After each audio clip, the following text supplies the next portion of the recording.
All right, guys, welcome back to our teaching in the book of Genesis. Now, the last time we were here in chapter 43, we remember that the famine had become so severe that it was time for Jacob to send his son back into Egypt once again for a return visit, back to Egypt to buy grain. But we remember that the first time that they had gone down into Egypt to buy grain, they were accused by Joseph, whom they did not recognize as their brother. But they were accused by Joseph that they were spies. And all of this was about testing them, which to be precise, this was Joseph's first test of the brothers. But nevertheless, he accused them of being spies. And so he held their brother Simon in prison and allowed them to go back home and take the grain for their families back home once again. But the test of whether or not they were spies would be that he would keep Simon in prison until they should bring their younger brother, who would be Benjamin, to bring their younger brother Benjamin before Joseph to prove that they were not spies. And then after such proof, they would be allowed to trade in the land, that is, simply to buy grain that they needed. Remember, the famine that Joseph had predicted would last 7 years, and it would be 7 years of great severity. But nevertheless, so they went back home. They told their father about these things, how even Simon himself was imprisoned by Joseph. They were accused of being spies. And of course, this broke Jacob's heart, and he believed that he had now lost a second son. The first son, Joseph, who we know is still alive, and now Simon. So they all found that they had all of the money back in their packs, in their sacks from their animals, along with the food. And so they were bewildered by this particular event. But nevertheless, and they had thoughts in their minds that this was because God had judged them because of how they mistreated Joseph. But so they continued. Reuben volunteered on the life of his lives, should we say, of his two sons, that he would be surety to bring Simon back if Jacob would send Benjamin. But Jacob was unwilling to send Benjamin. Remember, Benjamin is the son of his favorite wife, Rachel, the full brother of Joseph. Okay, so that's the whole idea. He was unwilling to send Benjamin back to them to get grain from Egypt, or even the idea back to Egypt as proof of what his brothers had said concerning themselves, that they were not spies. He was unwilling to do that. And so he completely shut that down. Now, remember, in time, if the famine continues, they're going to soon deplete their supplies. They ate up all the food because the famine was severe. And that's where we were in chapter 43. So the famine was very severe. And so then Jacob looks at his sons and says, it's time to buy grain again from Egypt. And so, of course, he's reluctant to do that. And then he is reminded by Judah about how Joseph, the man, one under Pharaoh, they didn't still recognize him as their brother. The man had adamantly told them, if you do not bring your brother, you will not see my face. And so Judah became surety. He said, I tell you what you do. You send us down. We'll go down. You send Benjamin down. I'll take care of Benjamin. I will bring Benjamin back. And if I don't bring Benjamin back, you hold me responsible for this thing. And so Jacob reluctantly did so, but he also devised some sort of a plan to appease Joseph. So he told them, not only take the money back, remember they found the money in their sacks from the first visit, but not only take that money back, but also take additional monies with you and take some of the best things of the land as a gift for the man. And this was done to appease Joseph so that he would not keep Benjamin, Jacob's favorite son, and hopefully also as well release Simon from prison and send him back as well with his brothers. So with Judah being surety for Jacob, they went on their way.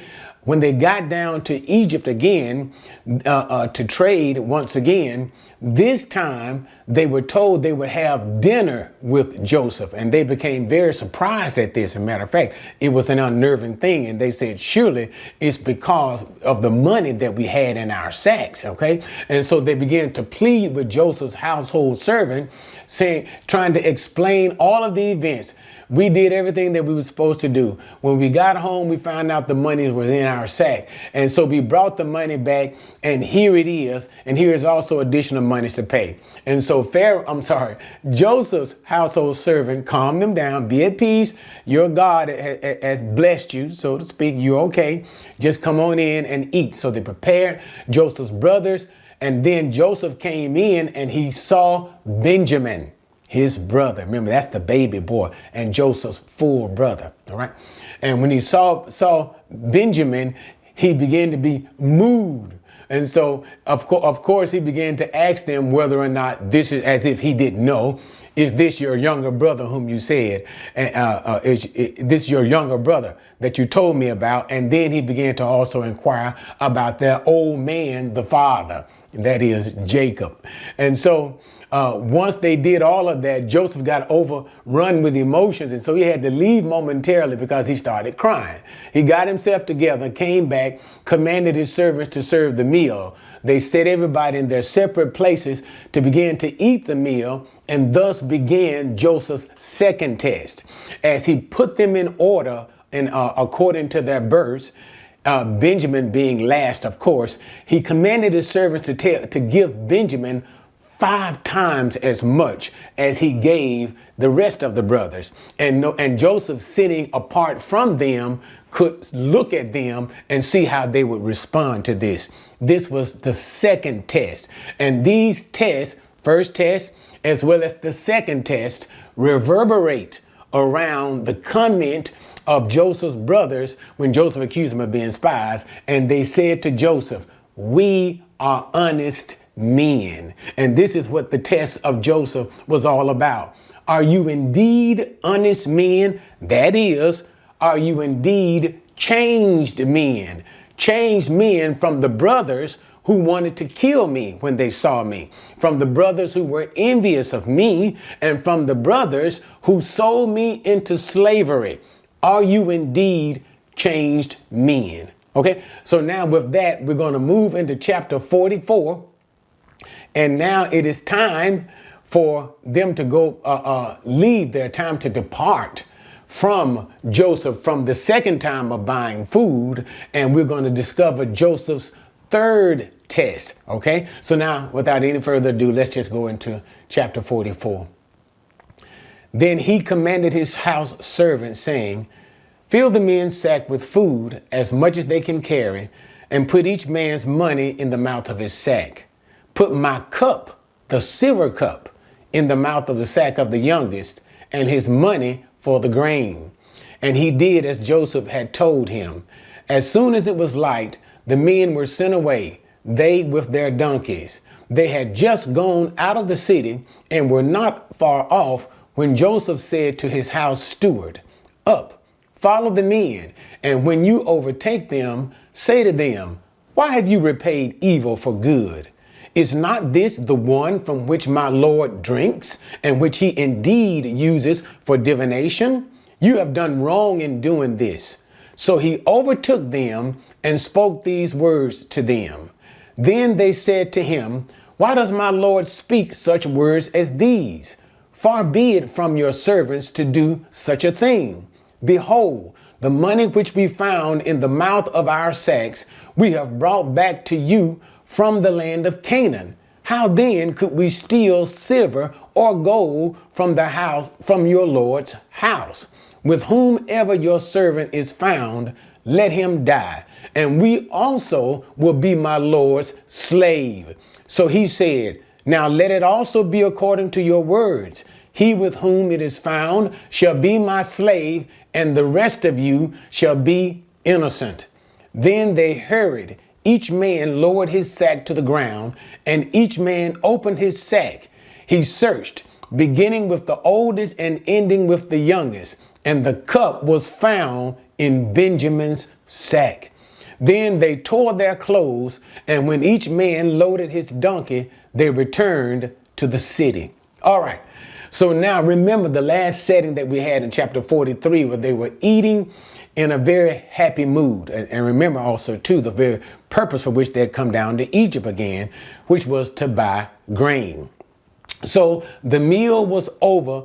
The next morning had come about, and Joseph commanded his servants to basically do the same thing that they did the last time, which was to give them as much food as that they could carry. Of course, food for their families, food for themselves, provision for themselves along the way, and to also return their monies back in their sack.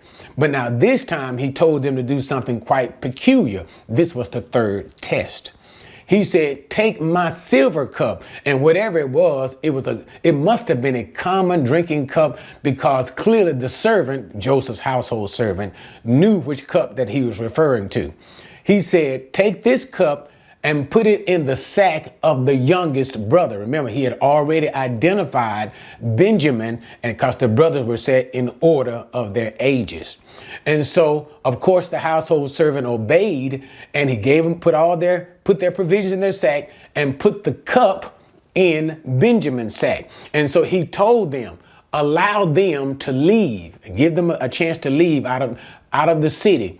And so by the time they'd gone a space, go and catch up with them. And when you catch up with my brothers, I want you to accuse them and say to them, why have you repaid good with evil? And in other words, my master Joseph has been good to you. Why have you done such a thing? And said, and taken the cup that he uses to drink from and to divine from. But anyway, and the idea of to divine from, that is basically some sense of supernatural knowledge. It is basically an idolatrous act to attain some type of supernatural knowledge of things or events by virtue of using this cup. Now, that is not to say, of course, Joseph did not do this, because we know Joseph was a worshiper of Yahweh, the true God.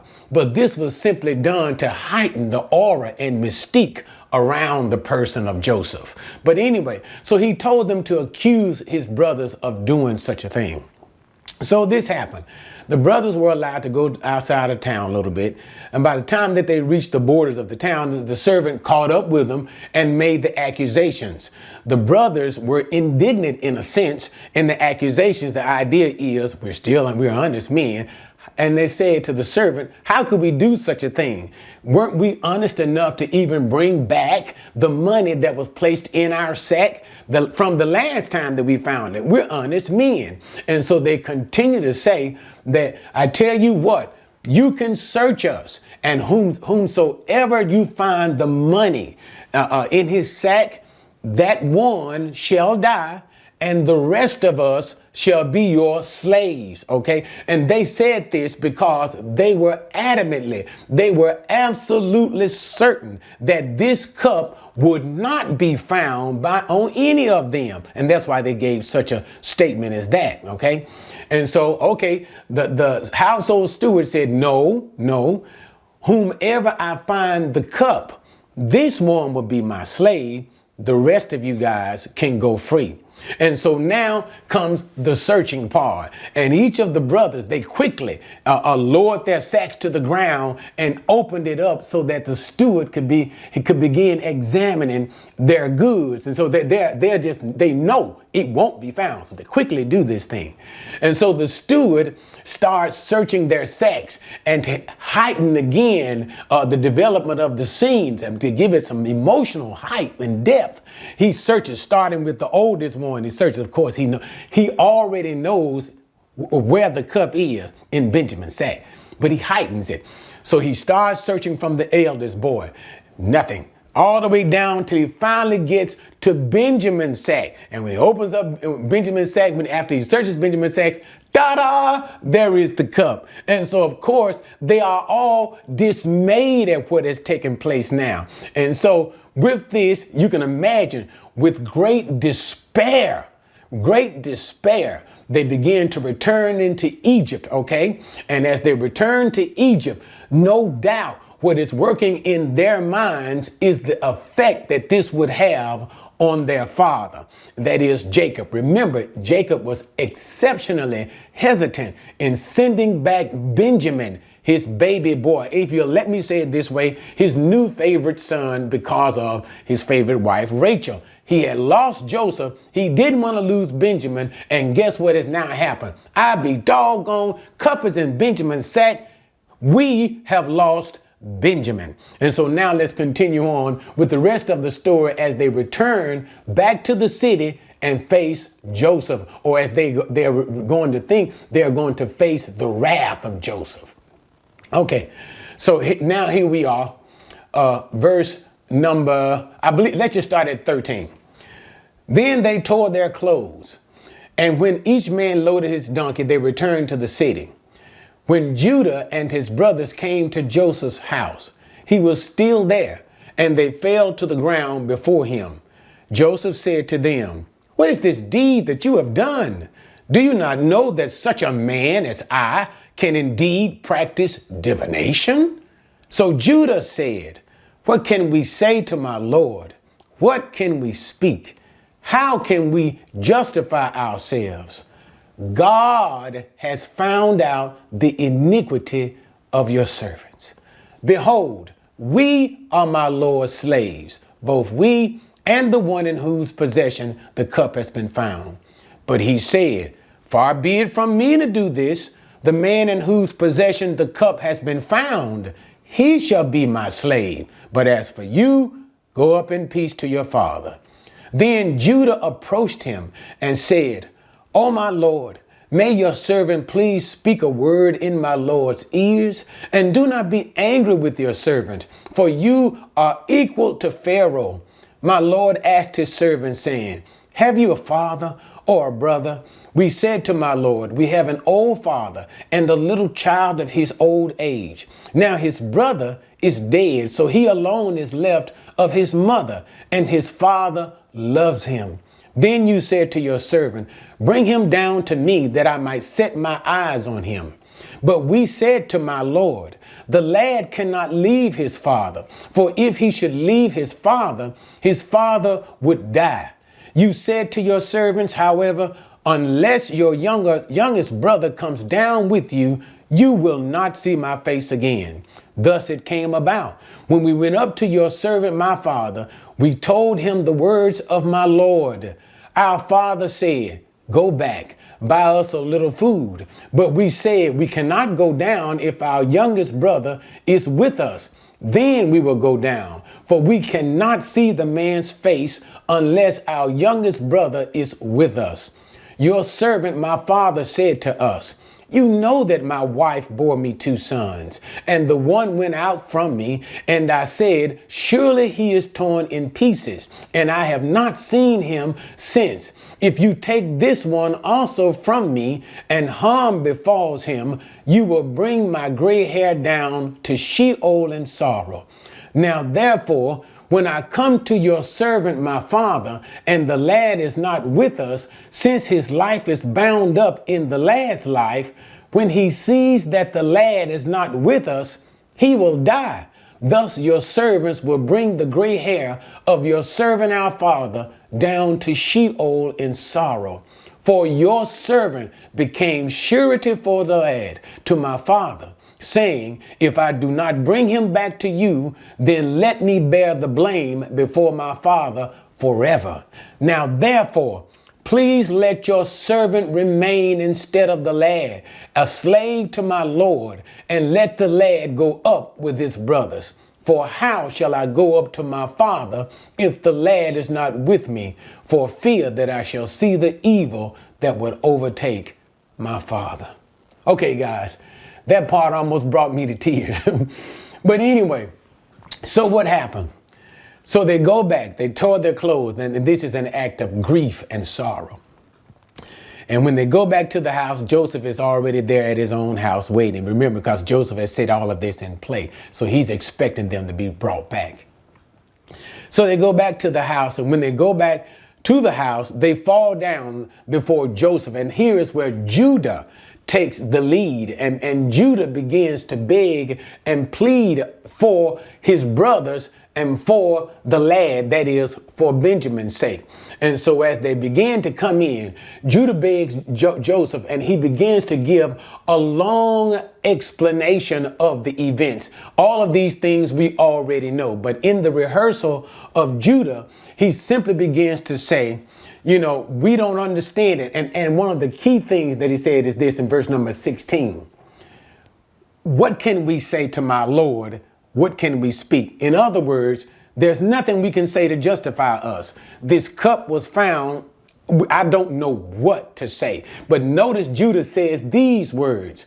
God has found out the iniquity of your servants. Judah said this out loud. He had no idea that was Joseph he was talking to. But in other words, Judah was talking about their iniquity, their sins concerning Joseph. And Judah is simply saying that God is punishing the brothers for what they did to Joseph. Judah is literally out loud confessing their sins. And that's a beautiful thing that Judah is doing. Remember, the whole scenario is playing out around the theme. We are changed men. The whole idea of all of Joseph's tests. Test number 1, hold Simon, see what you do. Test number 2, to give Benjamin a 5-fold portion, examine them for envy, jealousy.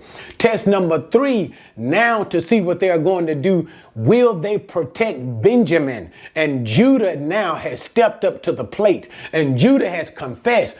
We've done wrong with our first brother. Oh my God, God is judging us. And so Judah now begins to plead for his father, because he doesn't want to see his father go down to its grave in sorrow because they have lost Benjamin. He pleads for his other brothers because he doesn't want to see them all enslaved.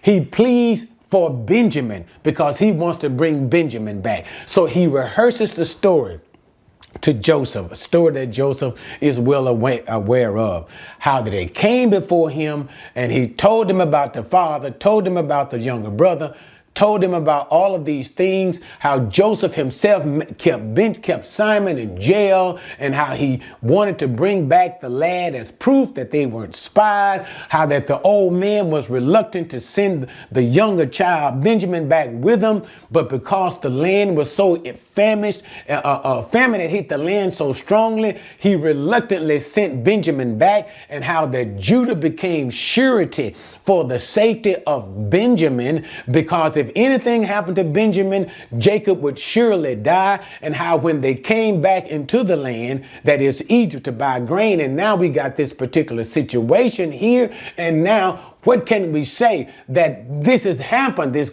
cup of Joseph has been found. And notice once again, what did Joseph say about the cup as he was building up also to the aura of his statue? Do you not know that a man such as I can divine? He said, of course, again, Joseph is not practicing idolatry, but the idea is as some great figure. And again, look at the scene and the scenario, how the brothers are bowing down in their not worship of Joseph, but their obeisance and their respect to Joseph because of his great authority. And even as they said to him, you are second unto Pharaoh. You are likened unto Pharaoh. So all of that is a part of fulfilling of Joseph's dream. What is that? Genesis chapter 37. But nevertheless, now in this third test, so what does he say?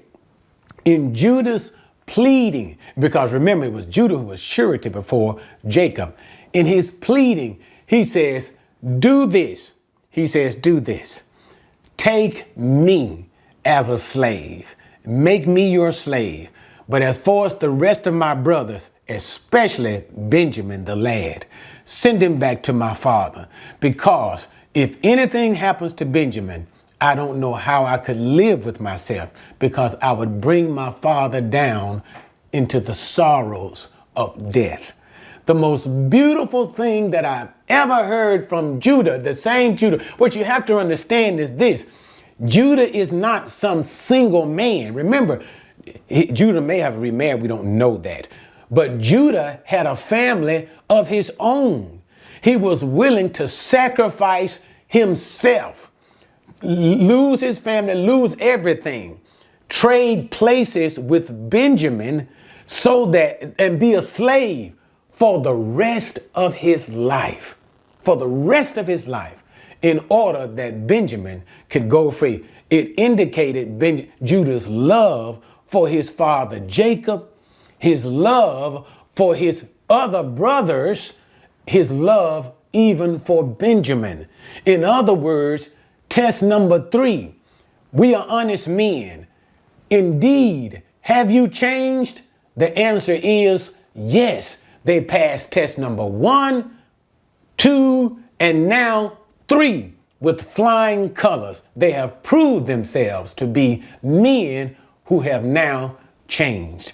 All right, guys, thanks for joining me with that one. I almost personally became emotional as I thought about Judah and all of the things that he was giving up, and how God and how he has worked in the lives of those young men to change them all. And that is a wonderful story, an uplifting story for each one of us, no matter how awful we may have been in the past, no matter what bad things that we ourselves have done in the past. God, if he can change brothers who were intent upon killing their own flesh and blood, if he could change brothers who sold their own brother into slavery as he was crying in the pit of a cistern, if God could change them, and it was Judah, remember, it was his bright idea to sell him as a slave, Joseph, and if God could change them, he could change anybody. He could change you. He could change me. All right, guys. Again, thanks for joining me on that one. Join me next time when we get into chapter 45, and then we will see the reuniting, or should I dare say, the rediscovery that Joseph is still alive and the brothers reunite. See you next time.